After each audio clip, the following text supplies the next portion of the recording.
जय हिंद। तो जैसा कि हमने आपको पिछले क्लास में जो है ना प्राकृतिक संसाधन के बारे में पढ़ाया हुआ था, अब उसी कड़ी में जब हम आगे बढ़ रहे हैं तो जल संसाधन आज आप लोगों को पढ़ाने जा रहे हैं, यानी जियोग्राफी की क्लास लेकर उपस्थित हो चुके हैं।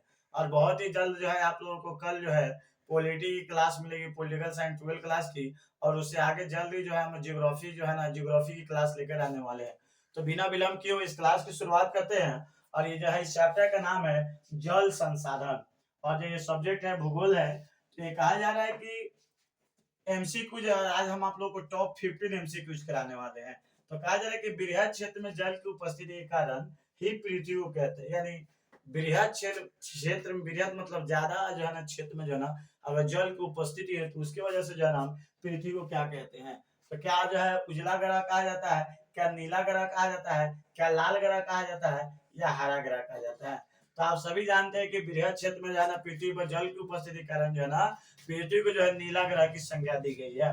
कौन सी ग्रह कहा जाता है, तो आप कहिएगा नीला ग्रह कहा जाता है। आप लाल ग्रह के बारे में जानते होइएगा, मंगल ग्रह को जो है ना लाल ग्रह कहा जाता है। मंगल ग्रह को कौन सा ग्रह कहा जाता है, तो लाल ग्रह कहा जाता है। तो चलिए अब हम क्वेश्चन नंबर 2 की तरफ बढ़ रहे हैं। तो क्वेश्चन नंबर 2 कह रहे हैं कि जल कौन सा संसाधन है।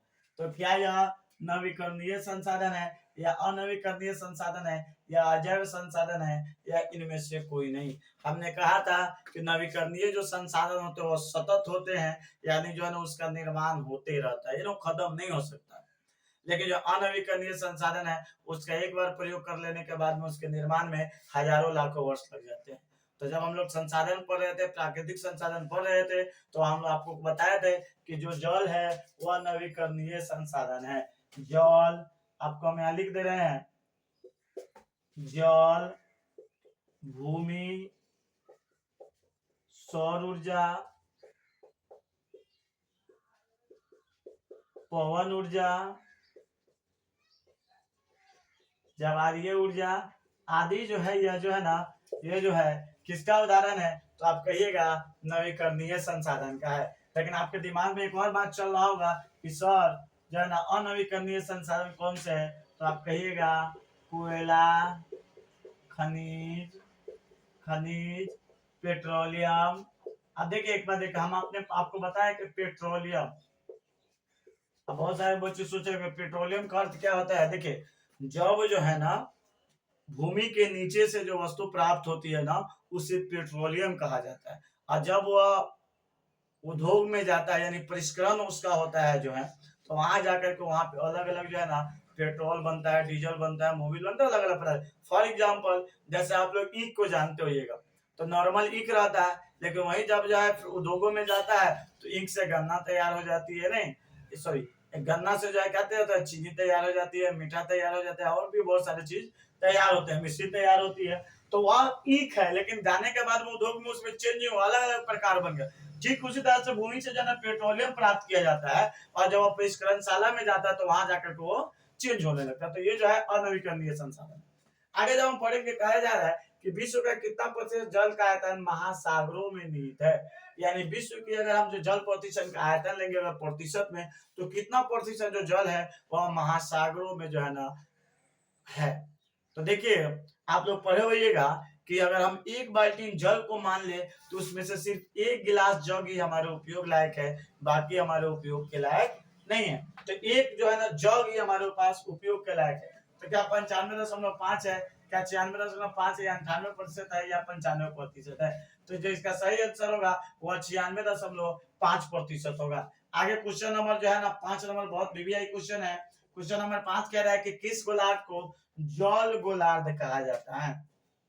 यानी इस गोलार्ध में जो है जल की मात्रा बहुत ही अत्यधिक मात्रा में है। तो आप बताइए कि किस गोलार्ध को जल गोलार्ध कहा जाता है। क्या दक्षिणी गोलार्ध को जल गोलार्ध कहा जाता है, क्या उत्तरी गोलार्ध को जल गोलार्ध कहा जाता है, या पश्चिमी गोलार्ध को जल गोलार्ध कहा जाता है। तो जो इसका सही आंसर होगा वह दक्षिणी गोलार्ध को जो है ना जल गोलार्ध कहा जाता है। लेकिन अगर ठीक है मैं यहाँ से आपको पूछे उत्तरी गोलार्ध को क्या कहा जाता है, उत्तरी गोलार्ध को क्या कहा जाता है, तो आप कहिएगा उत्तरी जो गोलार्ध है इसे कहा जाता है, इसे जो कहा जाता है स्थल गोलार्ध कहा जाता है। स्थल गोलार्ध कहा जाता है, इसे स्थल गोलार्ध कहा जाता है। आगे जो हम क्वेश्चन नंबर 5 की तरफ बढ़ रहे हैं, तो क्वेश्चन नंबर 5 कह रहा है कि भारत में विश्व का लगभग कितना प्रतिशत आबादी निवास करती है।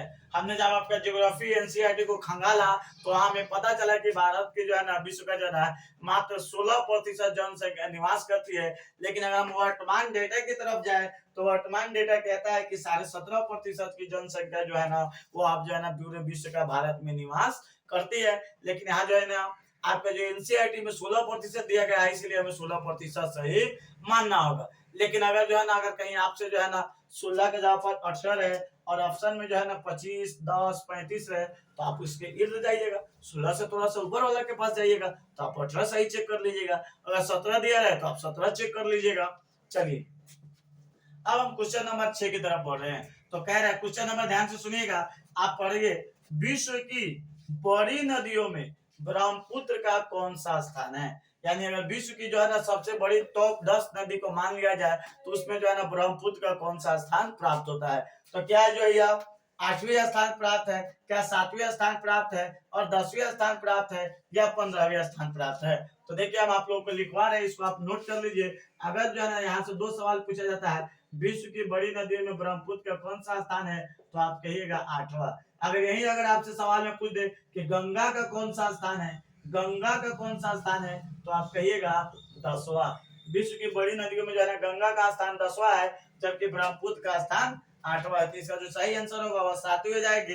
लेकिन यहाँ क्वेश्चन नंबर 7 कह रहा है कि प्राणियों के शरीर में जल का कितना प्रतिशत अंश विद्यमान होता है? या जो प्राणी होते हैं, जो जीव जंतु होते हैं, उसके शरीर में जो है ना कितना प्रतिशत जल का अंश विद्यमान होता है? इससे सवाल जो है ट्रेंड किया था और एग्जाम में एक बार ये पूछा गया था।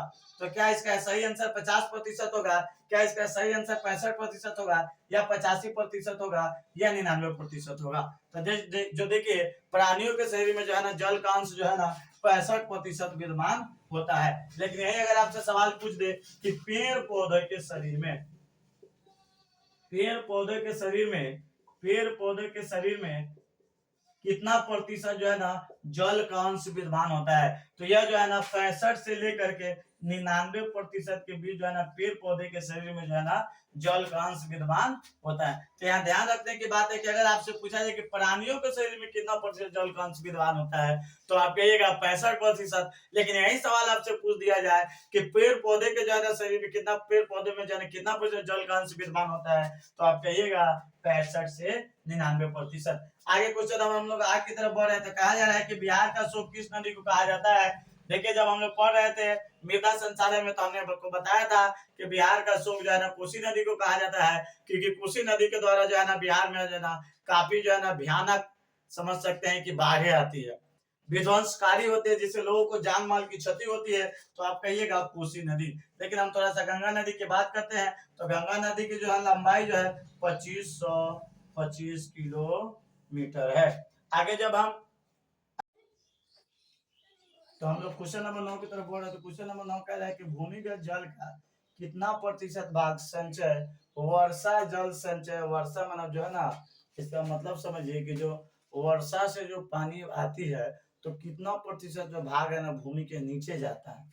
तो उसका जो जल का जो है कुल जो है प्रतिशत में बात किया था, क्या 17%, क्या 22%, क्या 25%, या जो है ना यहाँ पे 25 की जगह आप 30 कर दीजिए, क्या 30% है? तो जो इसका सही आंसर होगा वर्षा जल संचय का जो है कुल जो है ना 22% भाग जो है वर्षा जल संचय से होता है। आगे क्वेश्चन नंबर 10 की तरफ पढ़ रहे हैं। तो क्वेश्चन नंबर 10 कह रहा है किसने बहुउद्देशीय परियोजनाओं को भारत का मंदिर कहा है? यानी जब हम परियोजनाओं की बात की जाए तो किसने कहा है कि बहुउद्देशीय जो परियोजनाएं है वह भारत की मंदिर है?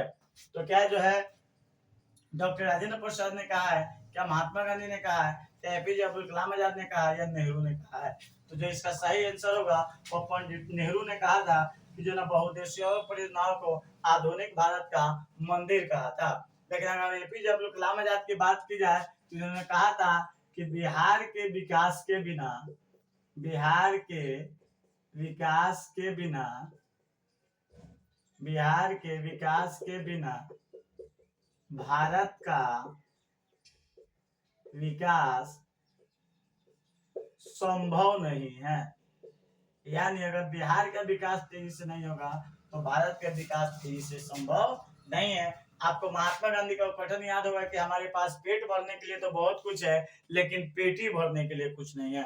एक और उनका कथन था कि भारत की आत्मा जो है गांवों में बसती है। फिर उन्हीं के जो है ना नाम पर जो है ना उनकी सोच थी कि पंचायती व्यवस्था को आगे बढ़ाया जाए। तो 2 अक्टूबर 1959 ईस्वी को जो है ना पहली बार जो है ना राजस्थान में जो है ना पंचायती राज व्यवस्था को आगे बढ़ाया गया था। आगे क्वेश्चन नंबर जब हम 11 की बात करते हैं तो क्वेश्चन नंबर 11 कह रहा है कि सोन नदी घाटी परियोजना का विकास कब हुआ?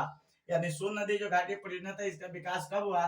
क्या 1874 ईस्वी में हुआ, या 1942 ईस्वी में हुआ, या 1947 ईस्वी में हुआ, या 1952 ईस्वी में हुआ? तो जो इसका सही आंसर होगा कि सोन नदी घाटी परियोजना की जब बात की जाए तो सोन नदी घाटी परियोजना का जो विकास हुआ था वो 1874 ईस्वी में हुआ था। लेकिन एक और आपसे यहाँ सवाल पूछा जाएगा कि जो है ना भारत की बिहार की सबसे पुरानी नदी घाटी परियोजना कौन है? तो आप कहिएगा बिहार की जो सबसे पुरानी नदी घाटी परियोजना है वो है सोन नदी घाटी परियोजना। तो यहाँ से एक कंसेप्ट आपका क्लियर हो गया कि इस नदी घाटी परियोजना का विकास कब हुआ?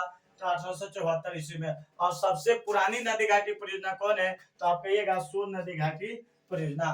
आगे क्वेश्चन नंबर हम 12 की तरफ बढ़ रहे हैं तो 12 नंबर कह रहे हैं कि बिहार में अति जल दोहन से किस तत्व का स्कंदन बढ़ा है? तो देखिए बिहार में जो है ना अति जल दोहन हो रहा है, तो क्या फ्लोराइड का बढ़ा है, या क्लोराइड का बढ़ा है, या आर्सेनिक का बढ़ा है, या लौह का बढ़ा है? तो जो इसका सही आंसर होगा बिहार में अति जल दोहन से जो है आर्सेनिक का जो है ना स्कंदन बढ़ चुका है। आगे ये जो बहुत ही इंपॉर्टेंट क्वेश्चन है, क्वेश्चन नंबर 13 लगा लीजिए। कह रहा है कि वर्षा जल संग्रहण के तरीके खादिन और जोहर भारत के किस राज्य में प्रचलित है? क्या राजस्थान में प्रचलित है, क्या मेघालय में प्रचलित है, क्या महाराष्ट्र में प्रचलित है, या तमिलनाडु में प्रचलित है? तो जो इसका सही आंसर होगा जो है ना वर्षा जल संग्रहण का जो तरीका है जो खादिन और जोहर है यह जो है राजस्थान में प्रचलित है। कहाँ प्रचलित है? तो आप कहिएगा राजस्थान में प्रचलित है। आगे क्वेश्चन नंबर 14 की तरफ चले तो क्वेश्चन नंबर 14 का है सलाल प्रोजेक्ट का संबंध किस नदी से है? यानी जो सलाल प्रोजेक्ट चलाया जा रहा है वह किस नदी पर है? तो जो क्वेश्चन नंबर 1 दिखा रहा है गोदावरी पे है, क्या चेनाब पे है, क्या दामोदर पे है, या रावी नदी पे है? तो जो सलाल प्रोजेक्ट चलाया जा रहा है वह चलाया जा रहा है चेनाब नदी पे। आगे क्वेश्चन नंबर 15 की तरफ बढ़ रहे हैं तो क्वेश्चन नंबर 15 का है फाल्कन नर के अनुसार प्रतिदिन एक व्यक्ति को कितने जल की उपलब्ध की आवश्यकता है? यानी स्वीडन के एक वैज्ञानिक थे, व्यक्ति थे, उन्होंने कहा था कि जो है ना प्रत्येक व्यक्ति को कम से कम 1000 घन मीटर जल की आवश्यकता है। अगर इससे कम अगर जल मिल रहा है ना तो जो है ना क्या है जल की कमी है या जल संकट है। तो जो इसका सही आंसर होगा वो 1000 घन मीटर होगा। तो इस तरह से हमने आपको टॉप 50 एमसीक्यू करा दिया है और आप जो है ना इस वीडियो को देखते हुए अपना स्कोर बताते रहिए। तब तक हम मिलेंगे आपसे अगले वीडियो में। जय हिंद।